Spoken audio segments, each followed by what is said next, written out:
person. Everyone, my name's Lady Danielle and this is what I munched on this April. I've been meaning to make a video like this ever since I started keeping a media journal. Basically, I just wanted to kind of recount and rate and recommend all of the media that I've been consuming, been munching on. Today, we're going to be going through books, movies, TV shows, and music. Taking some notes and let's get into it. So this month I read a total of 6 books, technically 7, but I ended up DNFing one of them. And all the books that I read this month were a part of a series, so I was really diving into these worlds. Ever since Sunrise on the Reaping has come out, I have been very late, but I have been in my Hunger Games reread. So I finished reading Catching Fire and The Mockingjay. I ended up doing both of those by audiobook because I've already read the book before, so the audiobook was kind of nice. The experience of rereading this series has been so crazy because I first read the entire Hunger Games trilogy when I was in the 4th grade.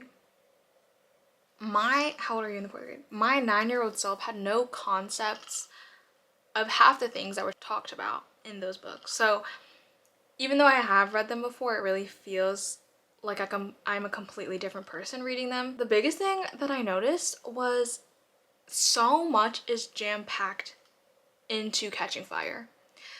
I think I was maybe halfway into the book and we hadn't even started the actual games. Like halfway into the book, Katniss still didn't even know that she was about to fight. And I was just so surprised because by the end of the book, I didn't feel like the games were rushed at all. Like everything was perfectly paced. And that's like the amazing thing about Suzanne Collins. Like she is not gonna overwrite. She's gonna tell you exactly what she needs to say in the perfect amount of words. And it was just executed perfectly. I think Catching Fire is an amazing example of just a sequel that outshines, not outshines, but a sequel that has the possibility to surpass the first book. I think in a lot of series, the first books are usually better. But Catching Fire is that girl. So I gave her 5 stars. Rereading. Also, forgot how much of a flirt Peta is. While I was listening to the audiobook, when I was washing my dishes, I started smiling because like, why is he a flirt? But then I was like, oh my gosh, I would fall for his like game if I was someone watching the Hunger Games. And then I had to sit back and reflect on what's going on in my brain. So and then I read The Mockingjay very soon after. I don't remember that book being so sad.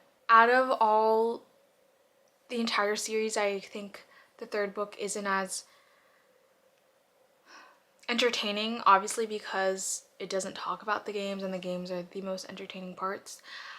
But the way that Suzanne Collins writes about grief and tragedy and trauma does not get shown across at all in the movies in the same level of intensity that it does in the books. And I say this because I know the movies like from the back of my hand. I watch them every year. It felt like I really got to know more about the trauma and the PTSD that Katniss and so many of the other characters are holding on to that goes beyond what you kind of see in the movie, and it's more internal. I remember I read the last few chapters of The Mockingjay in the dark, listening to my audiobook in my room, maybe past midnight, and I just sat in my bed like, and then when it was over, I was like, what the fuck am I supposed to do with myself? It's so dark. I can't even go outside to like see light and remind myself that there is hope and good in the world, because at that point I was like, there is none. There literally is none. Missed my girl Effie though. Missed her, and I think that was a really good change that the movies made to have her be more of a part in the last in The Mockingjay. But yeah, I gave it another 5 stars. My battery died, so the setting might be a little different. But the next 2 books I ended up reading and the next series I ended up reading was the Poppy War series. I read the Poppy War last month, so I finished up with the Dragon Republic and the Burning God.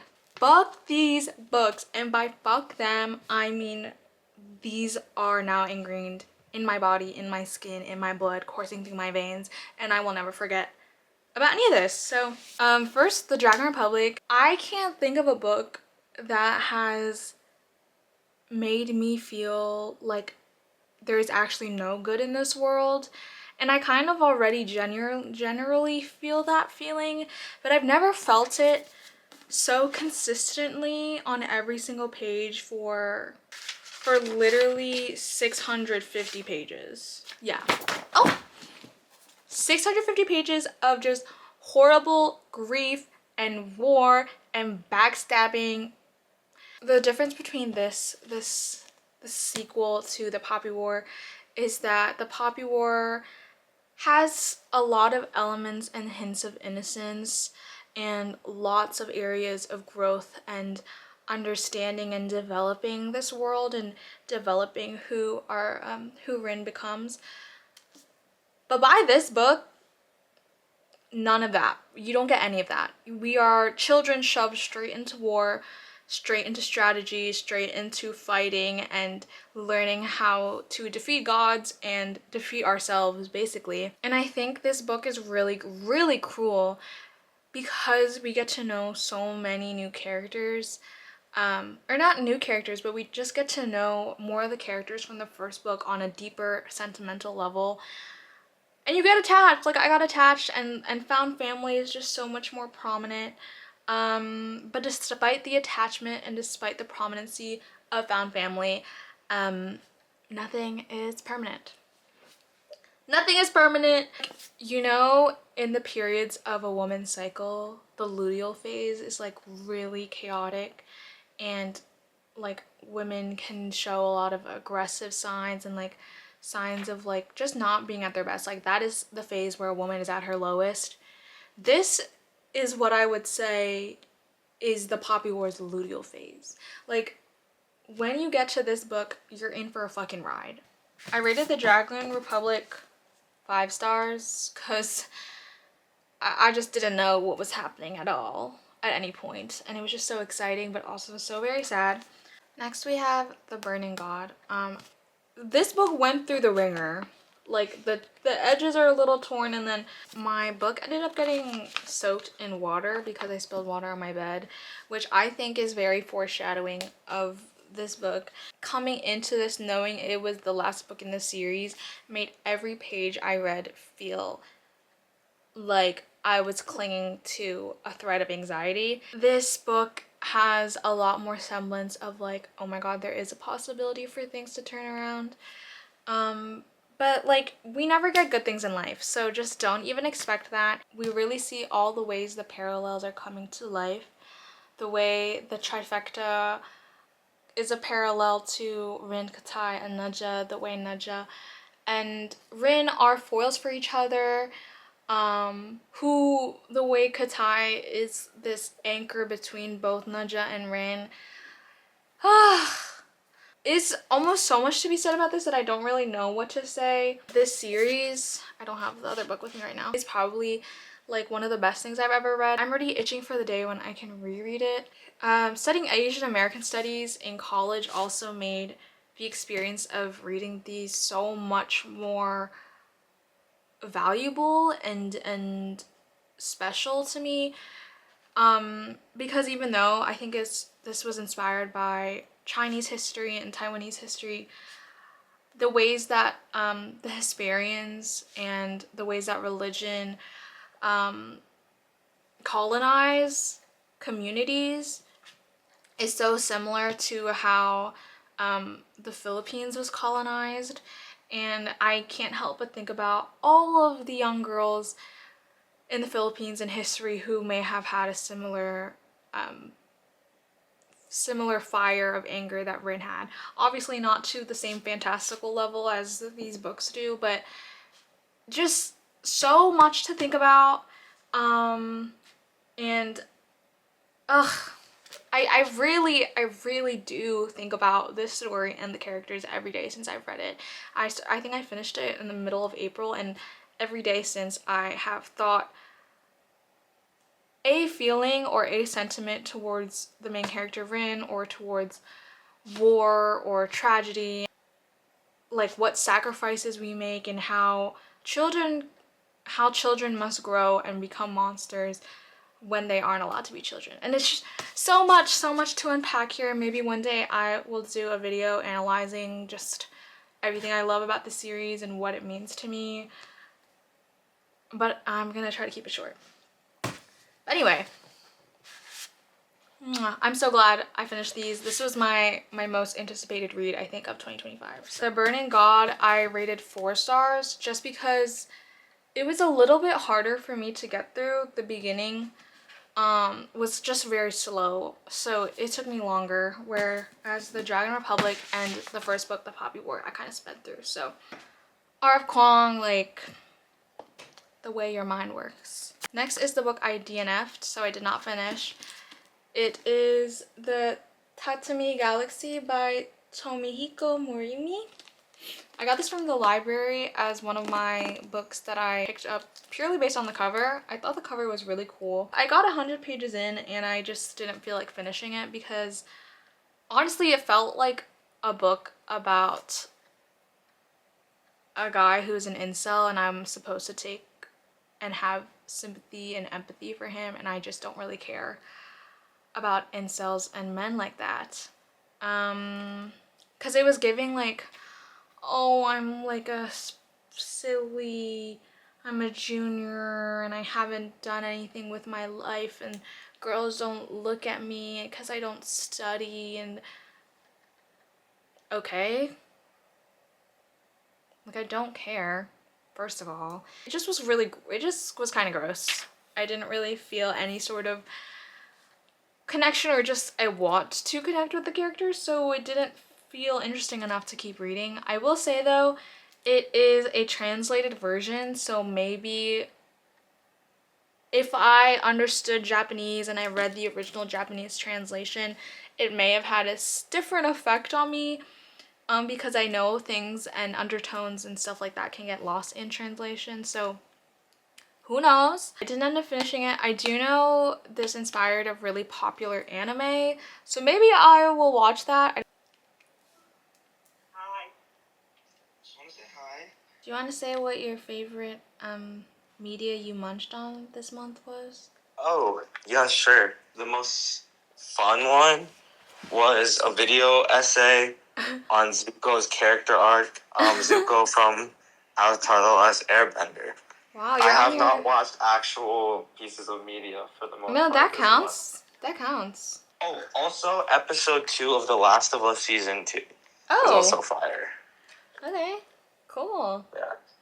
And then also this. Anyway, okay, I'm gonna film now. Love you. Thanks for the update. Anyway, as I was saying before Eamon called me, after reading those 4/5 books of just war and tragedy and just awful things, I was like, wow, I'm sad. I am just kind of quite a sad person, so I don't really mind, but it's difficult when I'm already inside very sad and then everything I'm munching on is sad. So I was like, girl, we need to get a break. Let's catch a break. I ended up reading romance books, rom-com books. I read Better Than the Movies and Nothing Like the Movies. Girl, shout out to Therese who recommended it to me. So I started out reading Nothing Like the Movies as an audiobook because there was a video of it on YouTube, but I couldn't get into it. The girl's voice was annoying, no offense, but it was just pissing me off, and then it made me dislike the character at the start because I just didn't really like the voice, and then I just couldn't really get past the dresses. Like, what do you mean you're wearing a dress made like with owls on it? Like, I get that we're trying to establish that this character is different and she's not like everyone else, but I feel like there was a better way to do it than saying she's wearing dresses with owls on it. And I know it has an emotional connection to her mom, but I just feel like a different method could have been used, because instead of enjoying the first few chapters, I was actually just very cringed. I was just cringed out. But then it got better once I actually started reading it. It wasn't available at my library or on Libby. So I ended up downloading a PDF, and then when I tried to get it on my Kindle, the words wouldn't get big enough. So then I downloaded the PDF on my phone, and then I was just having such a good time because it felt like I was reading fan fiction. And then I ended up finishing it in one night, and I stayed up till 3 a.m. to read it. So yeah, I really enjoyed it. I love you, Wes. I think he's just I was just kind of giggling because like every single trope was in that book. You got childhood friends to lovers, you got enemies to lovers, you got fake dating. I think the scenes were built up were so good. Like that scene where they're watching the horror movie and then their legs are touching. Oh my god. Oh my god, I ate it up. I ate it up. I rated better than the movies 3 stars just because of that little dress situation. And I just didn't really love the FMC, and I definitely liked Wes more. And why did that feel like I was being sexist? So then obviously immediately after I read Nothing Like the Movies, and I knew my man Charlie Bushnell was the voice actor for Wes in the audiobook, and it's on YouTube for free. So I was like, oh my god, I'm gonna listen to it and read as I go. But I still didn't like the audio person for who played Liz. So I just, every time Liz's chapter came on, I did not read the audiobook. I didn't listen to the audiobook. And then anytime it was Wes's chapter, I'd press play it on my YouTube. So I think what really made that book good was because I listened to Charlie Bushnell's voice, and it was just scrumptious.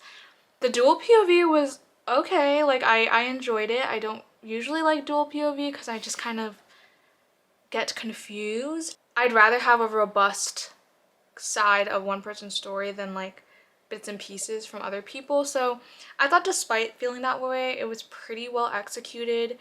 There were some things though that I felt were so random. Like why was Wes's younger sister and Liz's friend, I forget his name, like why were they flirting?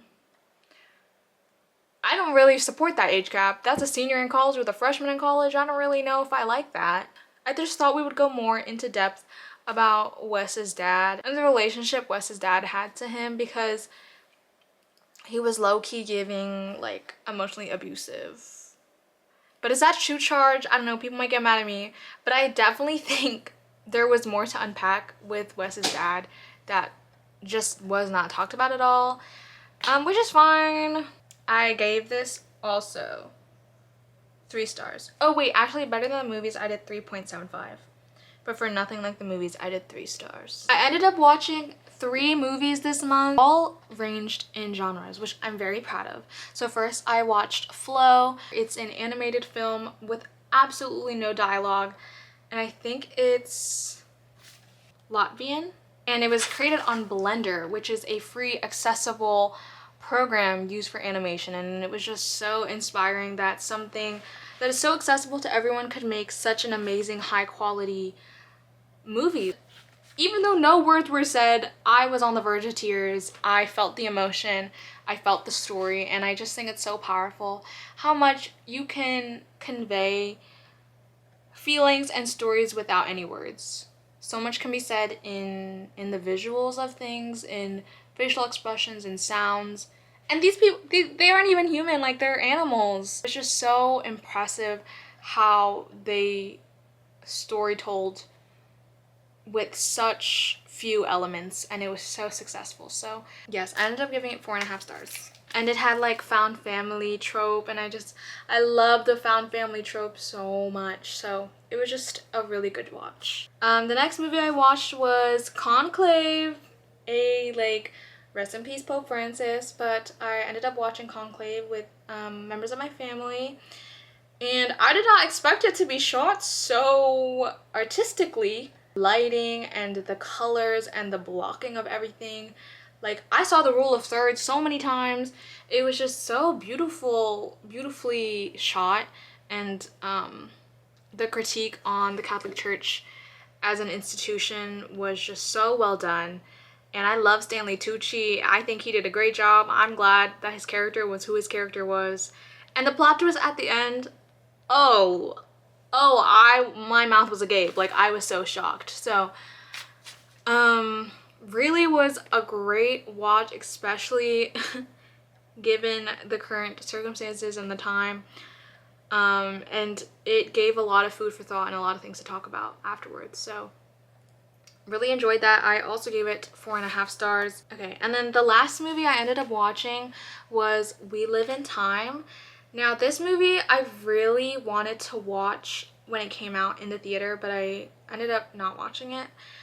So I was really anticipating it. It's Florence Pugh, Andrew Garfield, and it just kind of fell flat for me. I ended up giving it 1.5 stars. And oh, or maybe just 1/2. No, 1.5. I just like did not enjoy the time cuts and the time jumps. I don't think they established like enough changes physical wise for me to understand the time jumps sooner rather than later. And then I just like there was so much physicality involved in the movies that took away from the actual plot and characterization. Like there were a lot of sex scenes and I was just really shocked because like I don't even know these characters. Like I was watching them have sex and I was like, I don't even know who you are. I just couldn't connect and see their connection between each other enough for me to even root for their relationship, which is the whole point of the movie, was to see the way that life and time, like you can't control the way life and time works, and the most we can do is fight for the relationships in our lives. Like I understood that's what they were trying to get at, but it was really, really hard to keep at it. I wanted to stop watching multiple times, but I powered through. TV! Oh my gosh. I'm so excited I watch TV shows because I have not been on my TV show game for a while. I watched Adolescence with my friend Josh and we binged it in one night and it was a crazy fucking experience. It's just so insane to me how they shot each episode in one take. Basically, the show is about a young boy who gets convicted of murdering a girl in his grade, and the whole show kind of tries to solve the question of why he did it. And it's not an interpersonal answer, it is a social answer, it's a systemic answer, one that's grounded in ideologies that have spread through social media. The idea of men being incels and like gender-based violence and how it starts so young. As parents, you can nurture your child so much to become someone, but they can be exposed to so many exterior things like social media, other kids at school, that they can become someone completely different. And so I basically was sobbing for like half the show. Like my tissues were all over my bed. I have a picture here. And it was so moving, and I think anyone who wants to have children, who has children, I think it's a must-see watch to understand kind of the responsibility and the gravity of becoming a parent and raising a child and raising someone to be a good person. How do you do that? Like, how do you do that in the society when there's so much bad? Food for thought. I gave 5 stars to Adolescence. The other TV show I ended up watching was Abbott Elementary. This has been on my list for so long, and so I'm so glad I finally watched it. I binged seasons 1, 2, and 3 in 3 days. The streaming platform I watched it on doesn't have season 4, so I didn't watch it yet. But oh my gosh, I don't even fuck with sitcoms like that. They're like sometimes too cheesy for me, and like I just don't really care. Like I tried to watch The Office, it didn't stick with me. I'm sorry, don't come for me. But this was just so funny. Like I haven't laughed out loud at a TV show in so long. I can't even tell you when I laughed because of like the jokes. Like I laugh at TV shows and movies, but it's because I'm like laughing at them, like I'm making fun of them. But I was actually genuinely laughing at the jokes and the kids because they were so funny. And I just like, kids are so funny to me. Like I love their humor and just the awkwardness and the side-eyeing the camera. Like I get why people are diehards for The Office, because that's how I feel with Abbott Elementary. And I just think it's so cool how comedy can be used to talk about very serious topics, like so many problems within the educational system. And it's like everything feels so lighthearted, but it's not. It's just so impressive to take very serious things and use comedy to talk about it. I love a slow burn. I love a slow burn so much. So that also had me sat for 3 days nonstop watching it. And then for Abbott Elementary, I think I would give it 5 stars too, or maybe 4.5, because I haven't watched the 4th season. But okay, and lastly, the music that I munched on album-wise, Solar Power by Lorde. She is that girl, and I apologize for not putting respect on her name when she came out. I just didn't think that's what I needed to hear at the time of my life. But at this time, as a 22-year-old in my gap year, and I still don't really know what's going on, but I do know that now that it's warm outside and I see the sun, maybe everything will be okay. Like, oh my god, that album is just perfect. It's just so good. And I don't know how she managed to somehow write a song that feels like serotonin. Like, it feels like the sun is on my skin. I don't know how she did it. I don't know what she put in it, but I need more. I need more. And I also was inspired because she released her new song. What was that? This month too. And it gave similar vibes. So yeah, that was my album of this month. And then my songs, Guys Don't Laugh, but P Power by Gunna and Drake. Just like, if you know me, like, that's not really the music I listen to, but every time I was working out, that was the first song I listened to on my playlist. And at first, I was listening to it because I thought it was funny. I was listening to it with my headphones on, and then I just randomly pressed it, and then I was like, oh my god, these people are moaning into my ear. But then every day I was listening to it, and I was like, so really, it just made me feel like I was a shit, and I really appreciated that, because sometimes you need to feel that way, especially when you're beginning a workout. So shout out to that song. And then the other song I really liked was Mona Lisa by J-Hope. First of all, BTS is coming back. Ayy. Just out of all of the members, J-Hope's not one of the first members that I listened to, but this song really got me. I loved it. I ate it up, and the choreo was fun. I thought he looked fine as fuck in the music video. It just made me feel so good. So it was another song that I played while I worked out. That was all the media that I munched on this month. It felt less like a munch and more like a feast, because I really was on my shit. So I'm really happy that I got through so much and that I rated so many things with high stars. It's different to munch on media that you aren't rating well, because then it's like, so much media exists, you might as well do the ones that you enjoy. So I'm glad that everything that I was kind of munching on, I really liked. If you have any recs for me, send them my way. Send them my way, because I want to broaden my horizons as well. But thank you guys so much for watching. I had a lot of fun, and I hope I can make more of these. Okay, bye, love you.